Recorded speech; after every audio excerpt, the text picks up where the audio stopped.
PL is paying a grieving mother $24 million. Her son, Justin Dominguez, was electrocuted in 2011 while climbing a bamboo tree that hit a power line. But even after the tragedy, the San Carlos Park community is still at risk. The Nightbeat's John Carlos Estrada live to show us why. Chris, we're in the backyard where that 15-year-old boy was electrocuted, and as you can still see, the bamboo tree is still pretty close to the power line. And tonight we spoke to the mother of that boy who died here 6 years ago, and she said this is a danger you should be aware of. Closure, no. I'm always going to have a hole in my heart. After 6 years of fighting, Trisha Dominguez won in court Wednesday. He was always up in a tree. When I was a kid, I was up in a tree. In 2011, her 15-year-old son, Justin Dominguez, was electrocuted while climbing a bamboo tree near his backyard in San Carlos Park. I would imagine it would be hard for a billion-dollar company to admit failure. A jury in Lee County found FPL at fault for Justin's death to the tune of $24 million. The biggest piece of evidence of negligence, this 2008 FPL safety report, which states the tree at this address was supposed to be removed. So their words, their people, doing a safety patrol, called it out. Remove the bamboo. FPL tells Wink News tonight, we extend our thoughts and prayers to the Dominguez family during this difficult time. We disagree with the jury's decision and are evaluating further legal options. Wink News stopped by the home tonight. We found the bamboo tree still touching the power line, which doesn't come as a surprise to Dominguez. They still think they did nothing wrong. You need to inspect your yard. Don't think that FPL is going to. There are so many power lines that people don't see and people don't know that are in their yards. And FPL is only worried about the lights coming on so you can pay a bill. They're not worried about a kid climbing a tree. Now, the jury did find Justin Dominguez 30% responsible, saying he should have been old enough to know that climbing this tree was dangerous. Now, the man who lives here says FPL was out here today. They said that they'll be out here tomorrow morning at 7 a.m. to remove this bamboo tree. On the Nightbeat, John Carlos Estrada, Wink News Now. Nightbeat's John Carlos Estrada is finding out this doesn't mean he'll walk out of jail. John Carlos. Amanda, that's right. That officer, David, he is actually retired from the force, but the man who actually shot him, he's behind bars tonight. But that life sentence that he was given, that's up for discussion after 3 judges decided that the jury did not have all the information. A shocking crime caught on dash camera. In 2011, Cape Coral officer David Wagner gets shot 3 times by Yusef Rivera during a traffic stop. 2 years later, a jury convicts Rivera of shooting an officer and punishes him to life in prison, the mandatory sentence for shooting an officer. Until today, when an appeals court decided to overturn Rivera's conviction, saying in part the judge failed to give a jury instruction about whether Rivera knew the victim was a police officer. They have to prove each and every element of a criminal offense beyond and to the exclusion of a reasonable doubt. According to the appeals court, they didn't do that, and Rivera's defense during the trial made it clear he didn't intend to shoot an officer. He was suffering from a seizure at the time. The case will be reset for a new trial. It'll come back down locally, and that could take anywhere from a few months to a year plus. Wink News reached out to KPD for comment. They wrote back, because this will be a new pending trial, we cannot comment at this time. And while criminal attorney Geraldo Oliva says Rivera won't walk free the second time around, he could spend less time in jail. While it's possible that this individual would walk free, it's unlikely given the jury's verdict the first time around, but a reduced sentence, that does happen. Now, we did reach out to Wagner for comment. We have not heard back yet. Now, as for that new trial date for Rivera, that has not been set. On the Nightbeat, John Carlos Estrada, Wink News Now. And new tonight, we're hearing directly from the sheriff's office about the latest break in the case. Nightbeat's John Carlos Estrada live from the sheriff's office now with new developments. John Carlos. Chris, that's right. York remains here tonight, charged with the murder of Rayshawn Myers. The Lee County Sheriff's Office tells us that they've been working not just here in Southwest Florida, but in Texas and New York to charge 5 men with murder over the course of their investigation.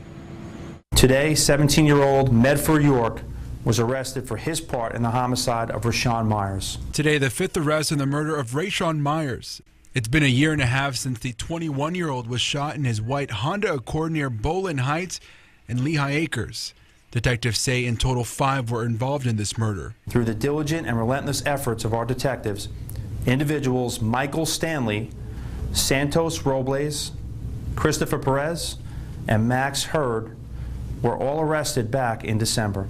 Investigators believe after shooting Myers near a bowling alley, the 5 men went 2 miles to his parents' house and opened fire. After the shooting at Bowen, the suspects went to the victim's residence where multiple people fired their weapons at the victim's house. Myers' mother and another person were sleeping inside the home, but nobody was hurt. The last arrests come more than a year later, but LCSO says they didn't let time or travel stop their pursuit of justice. The investigation has been ongoing since the incident and spanned several states, including Texas and New York, with our detectives traveling frequently. This is yet another example of the deputies and detectives of the Lee County Sheriff's Office will not stop until justice is served.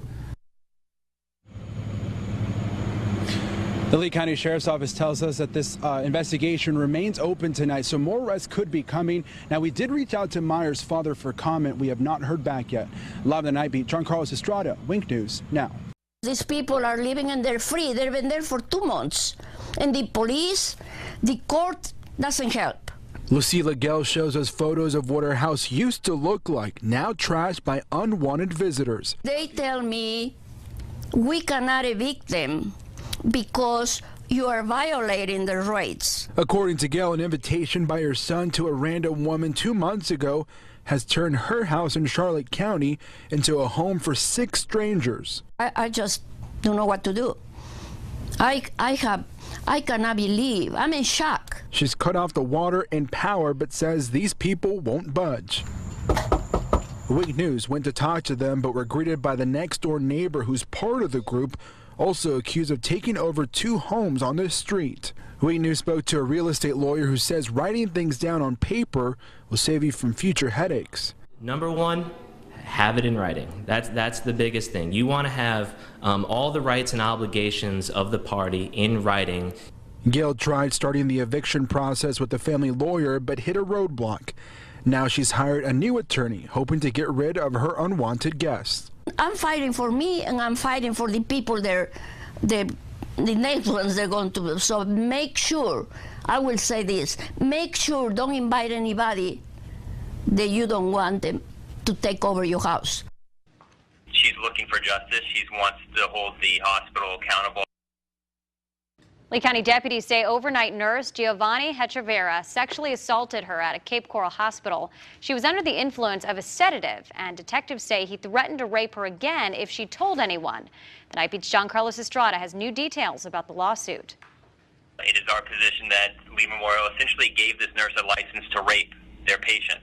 That's the main message from this new lawsuit against Lee Health from a Lee County woman who says this nurse, Giovanni Echeverria, raped her at Cape Coral Hospital. You're at your most vulnerable point because you're unable to protect yourself. So, I mean, I don't know that there's anything that an individual could do to help themselves to prevent something like this. In the complaint filed today, medical records show Echeverria was in the victim's room 5 times overnight on July 16th and July 17th, 2016, and told her, "I'm working tonight and I'm coming back for you."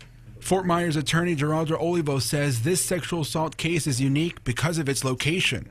When you're going to a hospital, you're inherently somehow injured, sick, incapacitated, and you're not able to defend yourself. And the victim's lawyer says Lee Health needs to pay for the crime too. She's looking for justice. She wants to hold the hospital accountable, obviously, because they knew that this nurse, their employee, had a propensity for this and did nothing to prevent it. They gave him the ability and the capability to rape her. This case touches a nerve because you can be vulnerable when you are admitted to a hospital, but you do have ways of protecting yourself and pushing to get the treatment you deserve. You have to be your own advocate, make sure you're getting the care that you think you need. Don't take no for an answer. There are agencies out there that help. Giancarlo Estrada, Wink News Now.